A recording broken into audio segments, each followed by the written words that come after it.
पापा क्या है? अजान हो रही है, आज नमाज पढ़ लेते हैं। क्या है नमाज में? मैं नहीं पढ़ता, तुम खुद जाके पढ़ो। जी।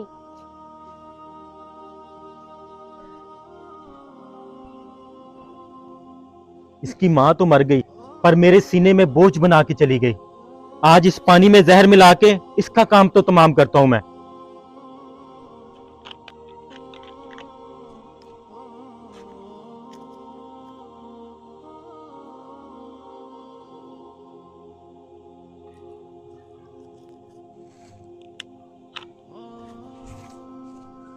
ऐ अल्लाह, तेरे पापा को भी नमाज पढ़ने की हिदायत दे।